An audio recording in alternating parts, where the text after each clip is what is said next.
This is CBC Here and Now. I did not know what I would encounter when I landed there. I didn't know if somebody would turn me around and put me back on another plane. When her mother died, COVID kept her from getting into the province. Today, she's taking her fight to the Supreme Court. Coming off the street and being Premier of the province, will come with some challenges. But could there be a coalition? There's a lot on the new Premier's plate. Peter Cowan will unpack it for us. The warm days are adding up, but how many times have we hit 20 degrees? I'll tell you coming up. Welcome to Here and Now. I'm Carolyn Stokes. Those stories in just a few minutes, but first we begin tonight with a serious accident on the Pitts Memorial Highway in Mount Pearl. This vehicle flipped off the highway near Southlands Boulevard. The Royal Newfoundland Constabulary says it's dealing with an active scene. Both eastbound and westbound lanes are closed. We do know that one man has been taken to hospital. His injuries, though, are not known. We'll continue to follow this story on our website at cbc.ca/NL. Police say drivers should avoid the area if possible. And this was the scene of another crash involving an overturned car today. This one appears to involve a four-door SUV on its side. It happened at the intersection of Freshwater Road and Empire Avenue in St. John's this morning. A tow truck was brought in to remove the vehicle, and traffic soon returned to normal. No word on what caused the crash or if anyone was injured. Well, the province's travel ban and whether or not it's legal was argued today in Supreme Court. Kim Taylor launched the challenge after being denied entry into the province back in May following her mother's death. Here and Now's Heather Gillis has that story. This was my mother who I was extremely close to. Kim Taylor's mother, Eileen, unexpectedly died on May 5th in St. John's, a day after the province's travel ban took effect. The ban only allowed permanent residents, asymptomatic essential workers, and those with extenuating circumstances to enter the province. Taylor, who lives in Nova Scotia, had a self-isolation plan and emailed asking for an exemption to go to her mother's funeral, but was denied after waiting days. I never in a million years thought I would get a no. Taylor said the rejection brought more stress to an already brutal situation, grieving the loss of a loved one. It's clearly not a fair and just process. No other family should have to suffer what we went through. Taylor is challenging the constitutionality of Newfoundland and Labrador's travel ban in Supreme Court. Today, lawyers started making their arguments. John Drover is arguing Taylor's case pro bono. His client isn't seeking damages or financial compensation. It's not about money, and that's why I've never sought monetary damages. It's about, as a Canadian citizen, I should have been able to get on that plane that very night, the very next day, whenever I chose to go, as long as I followed the rules, Meanwhile, Rosellen Sullivan, representing the Canadian Civil Liberties Association, is pushing to take part in the case. She says the travel ban is unconstitutional. It should be federal jurisdiction, and it infringes on Canadians' mobility rights under the Charter. She says powers that allow police to search, detain, and remove people from the province without due process are also problematic. We should not have to wait for someone's charter rights to be breached. Just because it hasn't been used doesn't mean it's constitutional. Lawyers from the province argue the Civil Liberties Association shouldn't take part in the case and that the Charter allows people to move or take up residence, not to visit. The case to determine whether the province's travel ban is constitutional will be heard at Supreme Court all week. Witnesses are expected to include Chief Medical Officer of Health, Dr. Janice Fitzgerald. Heather Gillis, CBC News, St. John's.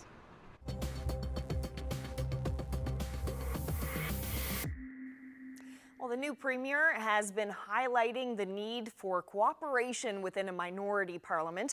But could Andrew Furey agree to some sort of formal coalition? Here and Now's Peter Cowan is live in the newsroom with details. So, Peter, where is this idea coming from? Carolyn, this is coming from the NDP leader, Alison Coffin, who has raised the idea of forming some sort of formal coalition with the Liberal government. It's a minority situation, and Andrew Furey is going to need support from other parties in order to pass legislation.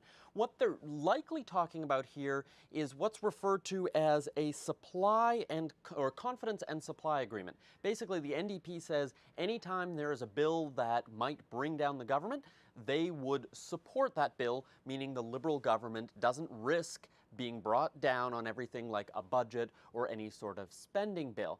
And basically, in return, though, the NDP is going to have some of their own demands, things they want the Liberal government to adopt, and Coffin laid out what some of those might be today. We're looking at changes to the Labor Standards Act. We're looking at changes to certification of unions. We've certainly looked at greater environmental protections.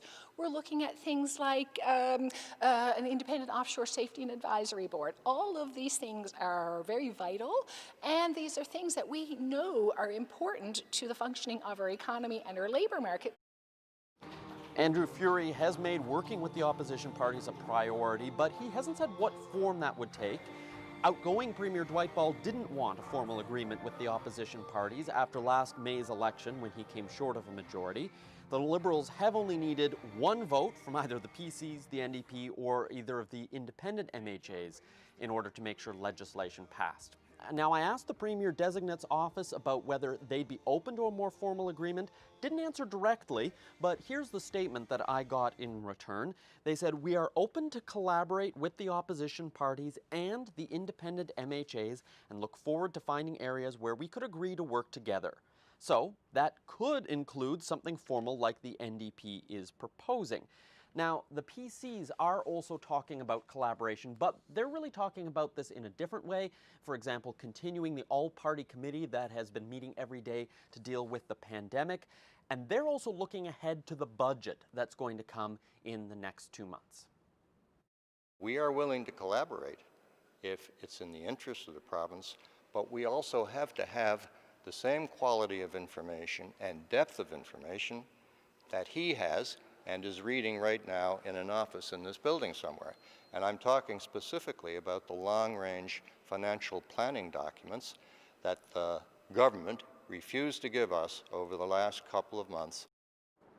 Now, a sign of this cooperation that we're seeing already between the incoming Premier and the opposition parties, Alison Coffin mentioning to me today that she actually already sat down with Furey back on Saturday in advance of the win and talked about what that cooperation might be. She talked to him again this morning, and there is a plan to have further meetings. So, Carolyn, we'll have to see what develops out of those meetings. All right. Thank you so much, Peter. That's Here and Now's Peter Cowan reporting live.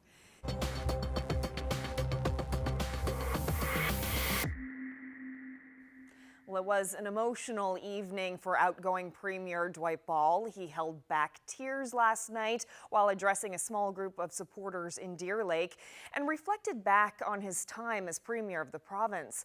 Following his farewell speech, he spoke with our Colleen Connors about Andrew Furey's win and what comes next. Yeah, I'm not surprised. I mean, I knew there was a good organization in the Furey campaign, but I want to thank, John Abbott too for stepping up because, this is what campaigns are all about. It's about engagement, and so both to John and Andrew, I want to, say thank you for the campaigns that they ran. So right now, the commitment that I've made to Premier Furey, to Andrew, is that I would work with him as my successor. It's my job now to share my experiences and the knowledge that I would have. Then he could actually use that as he sees fit. One thing I do know about being a leader, about being Premier of the province, it's important that you listen, you take the advice, but then you make a decision, and that decision must be yours, and I respect that. There's no question the early days will be a huge adjustment. I mean, this is, government, the way the processes work, the kind of the machinery of government can get pretty complicated.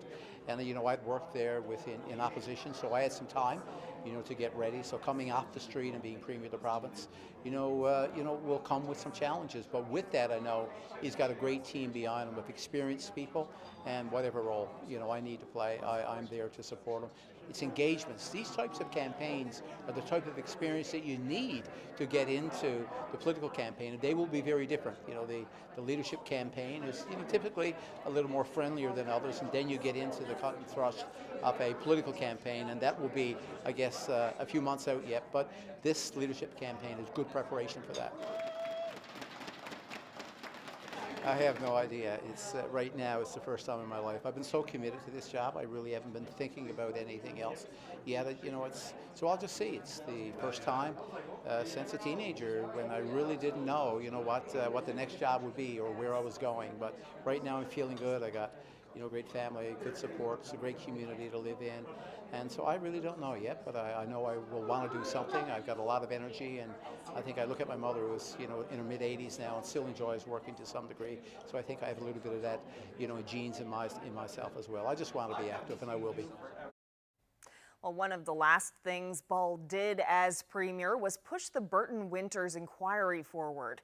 He appointed a former judge to lead the investigation into search and rescue operations in this province.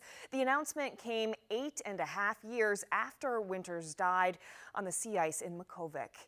The 14-year-old froze to death after his snowmobile broke down. There was a ground search, but it took 2 days for military aircraft to be dispatched to the area. Winters walked 19 kilometers over rocky ice before lying down to die. Former MHA Randy Edmonds took part in the search for Winters and wants answers from the inquiry. I'd like to say that this should not have happened, but it did. And some of the excuses we heard as to why D&D couldn't come up, these are the things that need to be addressed. And we need to have a plan that's ready to be implemented, designed for these type of accidents. Well, more than 2 years later, police are still mystified by the case of a missing man from St. Vincent's. RCMP in Ferryland renewed the call today, asking anyone with information about Raymond Halloran to contact police. Halloran was last seen at his home in St. Vincent's on January 12, 2018. Police now say he may have also been in St. John's that day. Halloran is 5'9", 175 pounds, with gray eyes and brown hair that may have been dyed purple. Police say it's possible his appearance may have changed. Well, a new bridge is being constructed in the scenic Bay of Islands. Crews are preparing to pour concrete at the Camies Brook Bridge construction site. The work is causing traffic delays as cars and trucks are rerouted around the old site. The previous bridge would frequently flood. The provincial government estimates the cost at about $1.7 million. Construction is expected to finish in early November. Well, the City of St. John's is going to be setting up 2 free Wi-Fi hotspots to help vulnerable populations stay connected during COVID. That's thanks to a $60,000 donation from the Canadian Medical Association Foundation. The hotspots are going in Bannerman Park and Victoria Park, areas chosen because of their proximity to bus routes, shelters, and other community centers.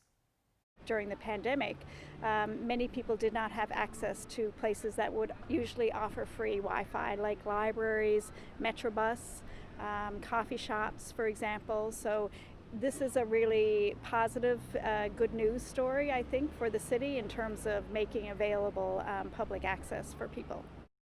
And we'll hear more from that interview with Lisa Brown on the importance of this initiative later in the show. Well, the owner of the Newfoundland Growlers says he still wants to buy Mile 1 Centre. Last week, the City of St. John's said it's spending about $1.8 million to keep Mile 1 and the Convention Centre running without bookings. Dean McDonald has expressed interest in buying Mile 1 before. He says he's still willing to purchase the building to try to make a profit and save the city some cash. Alternatively, he says he's also had discussions with the city about managing the building instead of buying it. Whatever the deal, McDonald says he wouldn't be looking for any public funding. St. John City Council made a few changes this year when it comes to who can use Quidi Vidi Lake. The amendment now allows pleasure crafts, kayaks, and even windsurfers. A number of people hit the lake yesterday enjoying the holiday Monday, and a pond that wasn't overrun with practicing Regatta Day rowers. 2 men used the wind to power their fun. Brothers Rory and Colin Murphy spent the day off learning the sport, which isn't something you see very often or ever, really, on Quidi Vidi Lake. We came for a little windsurf, wicked day, great winds, had a bit of fun. How happy are you that you're allowed to do this now this year? Super happy. Past years you weren't allowed sailing here or anything, and they just recently changed the rules, so it's wicked. Are there a lot of windsurfers around? I don't think so, but recently on Facebook Marketplace a few came up, so we took them. So how hard is it? I saw you guys out there, taking a bit of wind. How hard is windsurfing? I'd say I don't think it's that hard. It's a bit tricky. You need the time on the board to get it, I think. When we hauled it up, there was a whale wrapped around the rope. It's too bad we never got there when he was alive. Dragging for ghost gear, how discarded fishing equipment is killing our treasured whales. The remnants of Tropical Storm Isaias has its sights set on Labrador. I'll tell you what to expect weather-wise and your full forecast coming up.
Welcome back.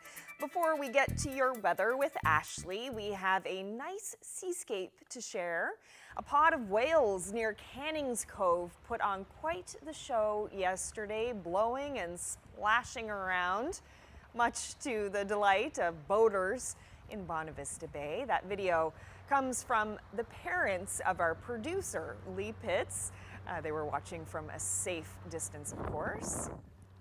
Looked like a beautiful day to be out on the water. Thanks so much for sharing.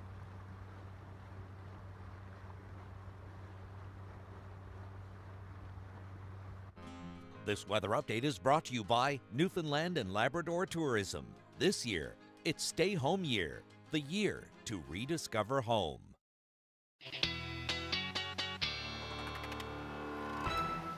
Ashley is here now with a look at the weather forecast and another stunning day in St. John's. That's a couple of days we've had in a row that have been really, really nice. And how has the summer been overall so far? Yeah, I mean, we've seen some cool spells for sure, certainly with those temperatures. Not ideal, but yes, the last couple of days have been beautiful. Even broke a record yesterday in St. John's, and the good news is it looks like we're going to add to this number. So we've seen the 20-degree mark about 32 times so far this year. The average is about 53, but the whole summer last year, we only saw 34 days. So with today, we are definitely going to exceed that, that's for sure. And then through areas across the rest of the province, beautiful. Gander, 42 times you've reached the 20-degree mark. The winner is Deer Lake at 46, and into the 30s for Labrador and St. Anthony. You saw the 20-degree mark 21 times. So today we did add to that number for some areas. 22 in Corner Brook, 25 Terra Nova, same for St. John's, and then into the 23-degree range for Happy Valley, Goose Bay. But those are your morning temperatures through areas for Central, because those temperatures have dropped through the day into the low teens so far this afternoon. 24 degrees still currently in St. John's. A beautiful evening in store. But as that cold front pushes through, that's what dropped those temperatures. So it's going to continue to sweep through as we head through the evening tonight. We're going to see some increasing cloud in the east, and then eventually that potential for some showers as well. In behind that, things should actually clear out. Winds will shift though, and that's when we're going to see that drop in temperatures. Now, here's your overnight low, 9 degrees through areas of Central. So a good night to open up those windows to clear out some of that heat and humidity that's been through the last couple of days. There's those winds again for the east. Otherwise, a beautiful evening up through Labrador. 16 degrees will be the overnight low for Nain. Now, the other thing to talk about weather-wise is Tropical Storm Isaias. This is bringing plenty of rain for areas in the States, 100-kilometer-per-hour winds, and that's going to continue to track a little bit further north, losing steam continually as we head into the first half of tomorrow morning. Probably going to bring some showers, some rain, which might be heavy at times for areas in the Maritimes, and then head towards Labrador. By tomorrow evening, we'll see some windy conditions, upwards of 50 kilometers per hour. Nothing to write home about at this point, and then it'll take a little bit of a turn eastward as we head into the morning hours on Thursday. So we'll see increasing cloud in Lab West tomorrow with that rain moving in through the day. Otherwise, it should be an absolutely stunning day tomorrow for the island. We will see some increasing cloud, though, with the potential for some showers on the west and south coast as we head into the evening hours. Here's your temperatures through the day, a lot less humid than it has been, so this will feel ultimately comfortable. 22 degrees in St. John's, 26 in Corner Brook with those winds anywhere from 10 to 20 kilometers per hour. So to me, the perfect summer day. Through Labrador along the coast into the mid to high 20s, and then about 18 degrees with that rain will be for Lab City with those windy conditions. Into Thursday, the low will continue to affect Labrador and then eventually the island as well, keeping things unsettled with some rain. And then by Friday, things will eventually clear out, shaping up to be what looks like a pretty lovely weekend. So by Thursday, we're looking at temperatures again mild, warm through Central, 27 degrees for Gander, Grand Falls, Windsor, up through Labrador. Temperatures will drop, but still fairly nice. 22 for Cartwright, same thing for Happy Valley, Goose Bay.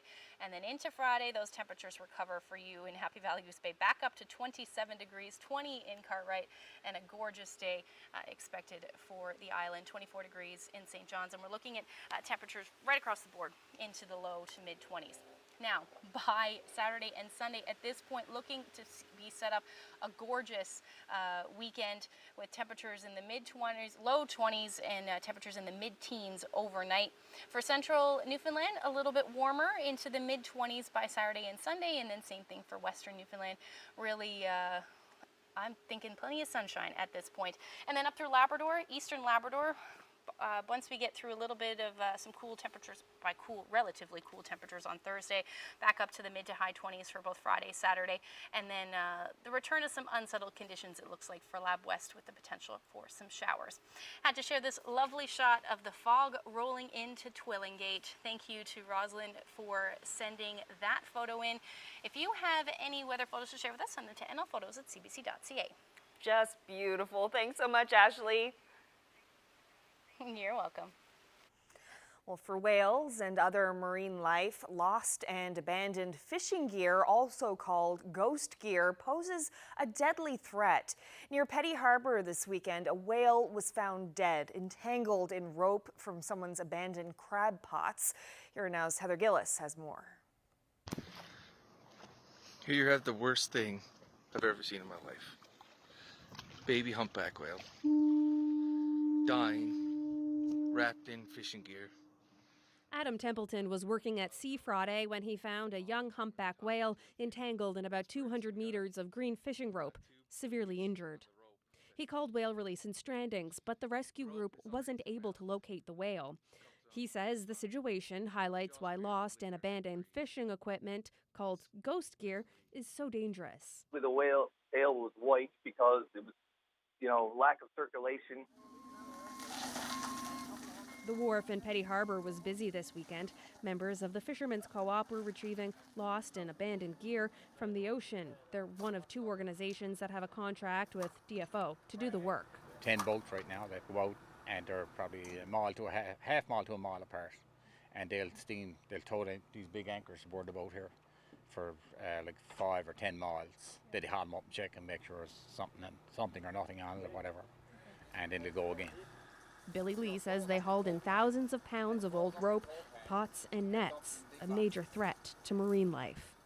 Billy Lee says ghost gear is dangerous because it's continuously fishing. Groups on the water today made a particularly gruesome find.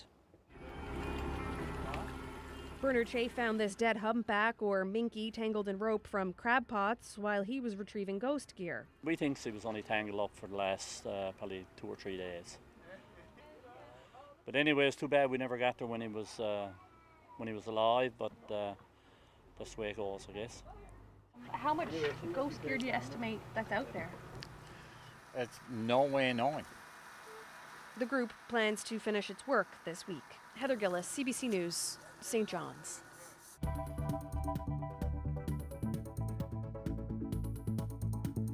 Live theater is no longer really a thing for most of us. Normally, Shakespeare by the Sea would do their shows at an outdoor location like here at Kenny's Ponds. But this year, they're doing it a little differently. I'm Jeremy, and I'll have that story coming up on Here and Now.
Welcome back to Here and Now. Well, as we heard earlier, the city of St. John's will be setting up 2 free Wi-Fi hotspots in St. John's. That's thanks to a $60,000 donation from the Canadian Medical Association. I spoke with Lisa Brown of Stella's Circle about how that internet connection will help vulnerable populations. So we're here at Bannerman Park, right next door to Stella's Circle. This is going to be one of the locations the city plans to put some free public access to Wi-Fi. Victoria Park is the other location. Can you talk a bit about what kind of benefit this will bring to the people who use the services at Stella's Circle? There are a lot of challenges to people who face many barriers in their lives, and access to digital technology is one of them. And so this is a really important piece of a bigger puzzle to have free Wi-Fi access in public places. So for example, if you take a look at during the pandemic, many people did not have access to places that would usually offer free Wi-Fi, like libraries, Metrobus, coffee shops, for example. So this is a really positive, good news story, I think, for the city in terms of making available public access for people. And why do vulnerable populations need access to the internet, to information? Yeah, and so many reasons, and I think that it's, you can look at social isolation as one reason, particularly during the pandemic, even Stormageddon, for example. People are isolated and technology helps to reach out, but more and more the services that are offered are very much offered through technology. And so there's even a bigger gap between between social inequities when people don't have access to technology. So there's the social aspect of it, feeling connected to the rest of the world, but there's also having access to information and just knowing what's going on, particularly during a pandemic. Very much so. And you know, if you think back to when the pandemic first started, we were asked to go to the website at 811 to look at symptoms. So if you don't have access, that's an issue. You know, we have appointments now by technology, and so people are really falling far behind if they don't have access to technology. And Wi-Fi is one aspect of that. Actually, having a phone or tablet is another aspect to that.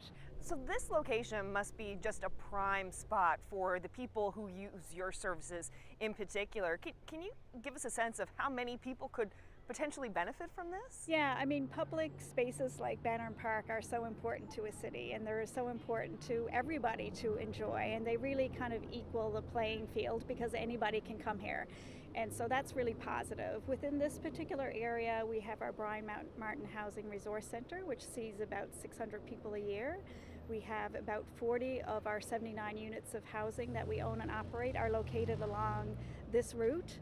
And Emmanuel House, our residential counseling program, is just down the street. So and Just Us, which works with criminalized women, which, you know, serves about 200 people a year as well. So quite a number of people would be able to come here if they chose to access free Wi-Fi. You mentioned leveling the playing field. Can you talk a bit more about that? What kind of a difference that makes to someone who's struggling? Yeah, I mean, it's so important to look at the health of a population from social inequities or any sort of inequity. The wider the gap of the rich and the poor, the unhealthier the population is. And it's really important to rise up everyone. And I think the pandemic has given us an opportunity to look at recovery from a more social justice lens, to say, well, you know, how can we help everyone to rise up and to be more involved in their community, to participate more, to reduce some of the barriers, and technology is a huge barrier. And just like we look at any technology, if we come to this park, for example, we might look at a bench and say, well, what do we want the bench to look like? We also should be looking at technology. What technology infrastructure do we need in park settings, in our downtown, those areas, to help really reduce as many barriers as possible for people. Well, the show must go on. Shakespeare by the Sea didn't want to see a summer season go to waste, so it's moving its annual production online. The company will perform 2 virtual shows this year. Here and Now's Jeremy Eaton met up with some of the cast and crew to chat more about the challenges of going virtual. Normally, Shakespeare by the Sea productions would take place in venues something like this one here at Kenny's Pond. We did Shakespeare's As You Like It here back in 2018, but this year, because of the pandemic, we were obliged to go online with our productions, so we're doing one main stage production of Pericles, Prince of Tyre, and a collection of Shakespearean scenes called Shakespeare Shorts, all online. To sing a song that old was sung. One of the reasons not to go forward would have been the loss of box office receipts, which generally amounts to $12,000 to $15,000 a year for us, and that helps us meet our ongoing expenses. In favor of going ahead, we really wanted to be there for our community this year. We wanted to combat the effects of social isolation that were being created by the pandemic. We wanted to give people something purposeful and creative to do. And to create that opportunity for them. And we wanted to preserve our untarnished record of 28 consecutive seasons. But you, Pericles, my nightingale.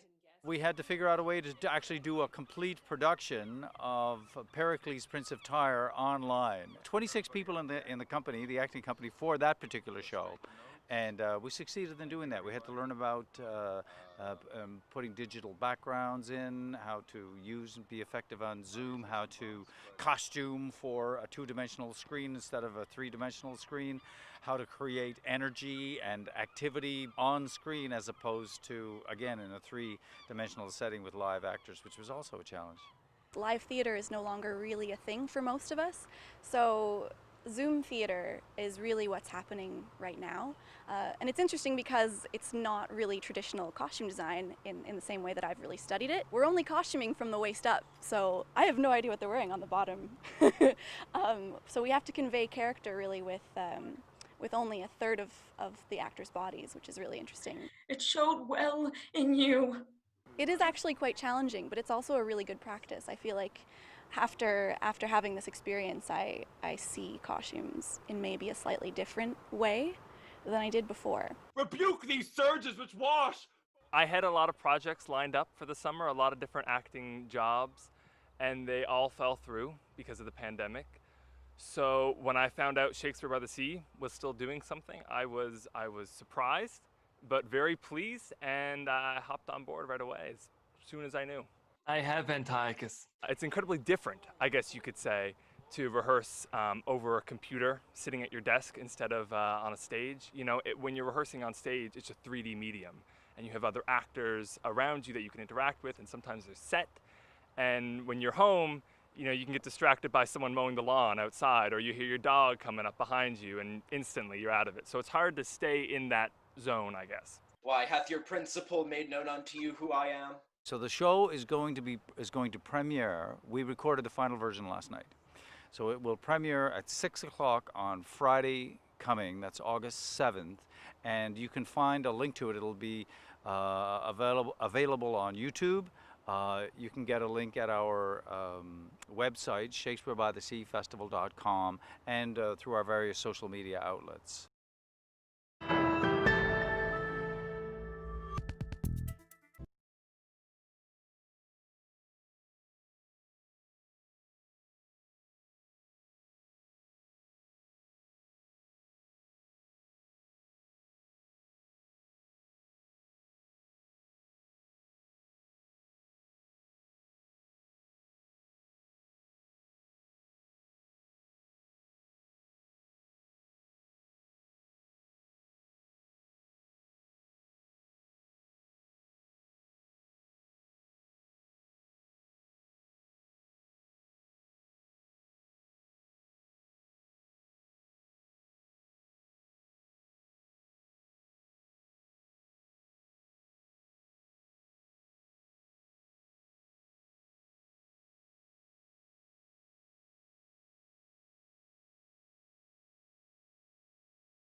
In national news, several Saskatchewan hockey teams are under fire. They appear to have taken extraordinary measures to hide their participation in an out-of-province tournament earlier this month, leaving questions about whether or not the team knowingly broke the province's COVID travel restrictions. Fiona Odlum has that story. AAA hockey teams from Saskatchewan with players ranging from ages 7 to 12 years old traveled to Winnipeg for the North American Hockey Classic at the Bell MTS Iceplex on July 16th. Both hockey clubs believed they were allowed to play in the tournament because they read the provincial guidelines to say teams couldn't come into Saskatchewan, but they could go to other provinces. However, the Wheatland Wild changed their name to Lightning for the tournament. They also filled out their official game sheets using only the initials of the players instead of their full names. A parent from the Wheatland Wild team told CBC they were given strict instructions to not post anything online about the tournament. She said it was an uncomfortable feeling and has since removed her child from the team. CBC spoke with the organizers of the North American Hockey Classic, and they say they were directed by the Saskatchewan government's business response team that says, yes, tournaments and interprovincial competition are not permitted here in Saskatchewan, and that if they were to travel to Manitoba, they needed to adhere to Manitoba regulations. However, the Saskatchewan Hockey Association say they spoke with the teams about attending the unsanctioned tournament and advised them not to go as per the government rules. The association says the fact that the teams traveled anyway is disappointing. Fiona Odlum, CBC News, Regina. Well, new guidelines were issued today for treating Canadian adults who are seeking help with obesity.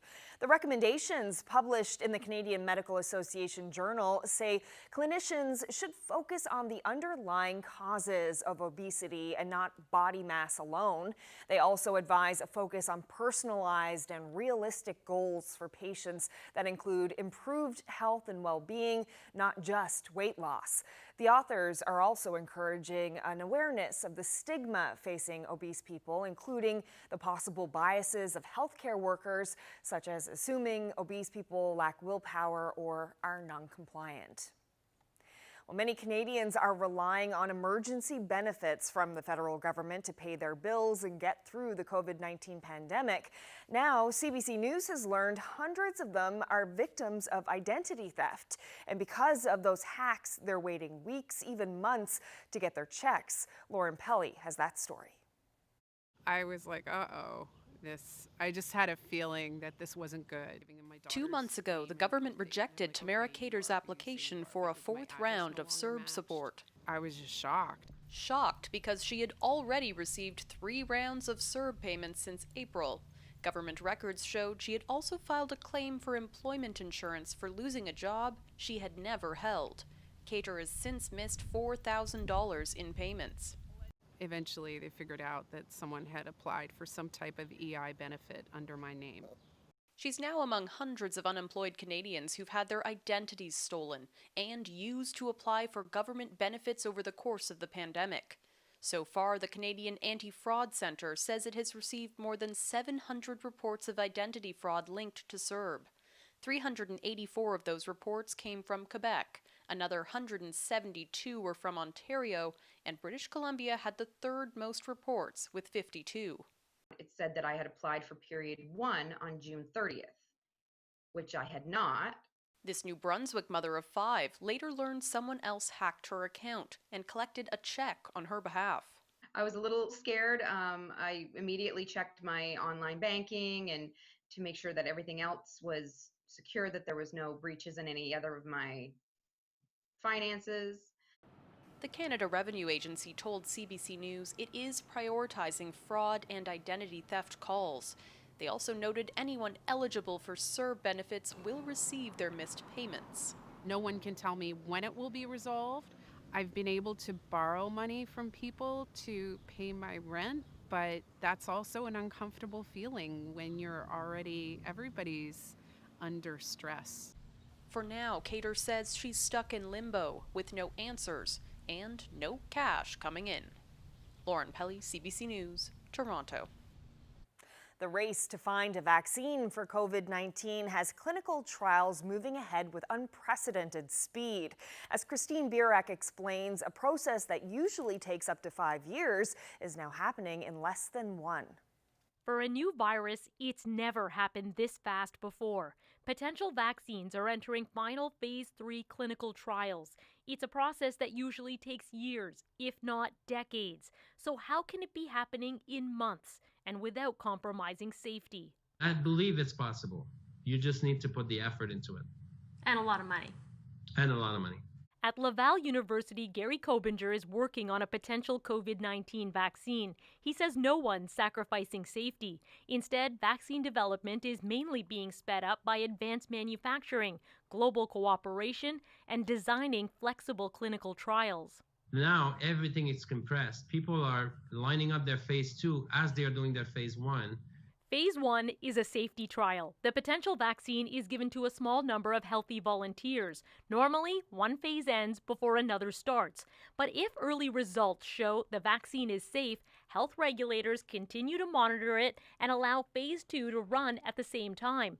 Phase 2 and phase 3 can overlap as well. We're spending way more money than we would spend on a regular development track.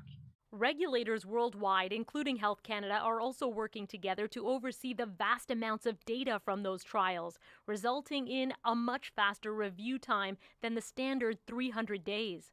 If a vaccine proves safe and effective in getting the immune system to fight this coronavirus, those changes alone could shave years off the development process. But companies are also banking on that advanced manufacturing.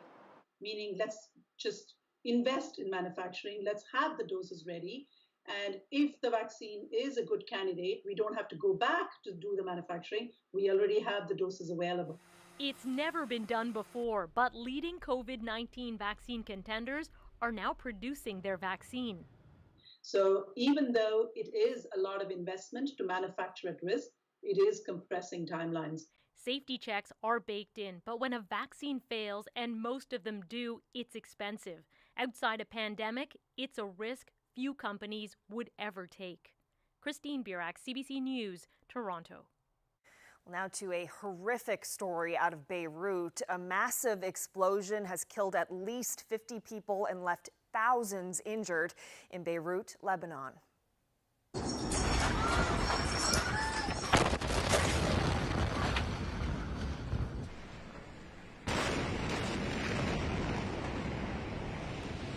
Just unbelievable. The damage stretches for many kilometers. Initial reports suggested the explosion happened at a warehouse storing fireworks.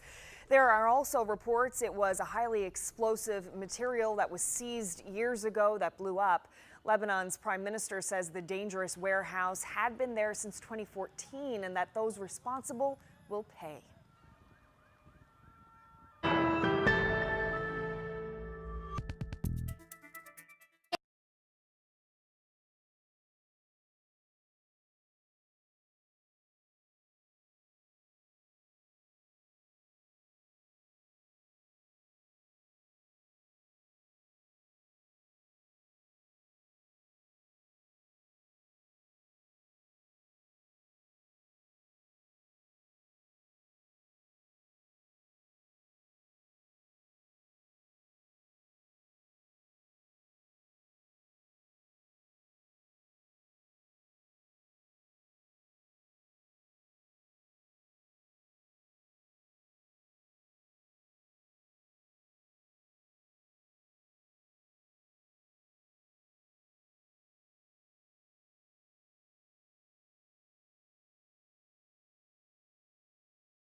Welcome back to Here and Now. Well, did you know Newfoundland and Labrador once had a third dog breed? It's extinct now, but is considered an ancestor of all modern retrievers. It was called the St. John's water dog and was developed as a fisher's companion. It likely evolved out of the English, Irish, and Portuguese working breeds that were brought to our shores by European fishermen over the course of the 16th and 17th centuries. The last two St. John's water dogs were believed to have died on the south coast in the early 1980s.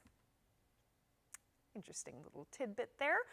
Of course, our province still has two pretty beloved breeds to its name. Just over 30 years ago, a group from West Germany brought their Newfoundland dogs here to take part in a dog show.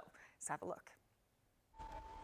It wasn't what you'd call your average plane load of passengers. These Newfoundland dogs were actually born and bred in West Germany, but they've come to Newfoundland to spend a week exploring their ancestral home. There were no cargo holds for these dogs. They traveled up front with their owners. They were patient and quiet. No dog did do anything in the plane, and no problems with the dogs. The history of the Newfoundland dog is said to go back at least 5,000 years. Throughout time, they've served as lifesavers, work dogs, hunters, protectors, and companions. The big, lovable dogs proved a real crowd pleaser at the airport. They're big and they're gorgeous. I like them, I always did. I got one Newfoundland dog, 2 Sabinites. What's so good about these type of dogs? I just like them, they're big and they're very humble and they're good water dogs. After all the attention and adoration had died down, the dogs and their owners were on their way. They're only here for a week. The highlight of their tour will be, what else? A dog show. But like all world travelers know, when you're on a busy schedule, you've got to take the time for a quick rest while you can. Pamela Tennant, CBC News, St. John's. Well, in national news, scandal has forced the former king of Spain to flee his country. He's being accused of corruption. It's fueling debate about the legacy of the once revered head of state and the future of the Spanish monarchy. Cindy Palm has more.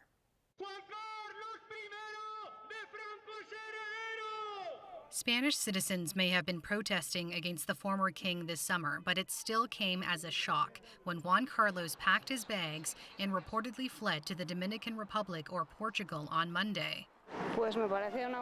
This woman from Madrid says, "This king has really let me down." Another resident says, "I think he's running away like a coward." The 82-year-old is being investigated for alleged money laundering, including 65 million euros he received from Saudi Arabia through an offshore account. His lawyer says he'll be available if prosecutors need to speak with him. King Carlos came to the throne in 1975 after the death of General Francisco Franco and was widely respected for his role in helping to guide Spain from dictatorship to democracy. In 2014, he abdicated the throne following a previous corruption investigation, and his son Felipe took over. Earlier this year, King Felipe renounced his father's inheritance and ended his father's €200,000 annual allowance to try to show that he was a different kind of king. The palace says the former king left the country to allow his son to rule in peace. The former king's decision to leave is being seen as an attempt to save the reputation of the monarchy. Today, Spain's prime minister threw his support behind the royal family, praising its decision to distance itself from what he called reprehensible behavior. But some Spaniards say it's not enough. For me, the monarchy should be abolished, says this man. Former King Carlos was expected to go down in the history books as a hero of democracy, but instead, history will now show a legacy clouded by corruption. Cindy Palm, CBC News, London. Well, a story now that sounds a lot like the Tom Hanks movie Castaway, but this one has a much faster ending. Australian and American military aircraft spotted this giant SOS message over the weekend. It was written on a beach on a deserted island in the western Pacific Ocean. 3 sailors have been stranded there for several days after the boat ran out of fuel. A helicopter landed on the island on Sunday to check the men's condition and gave them food and water. Rescue vessel is on the way. Well, thank you so much for spending part of your evening with us. Hope you can join us again tomorrow. Good night.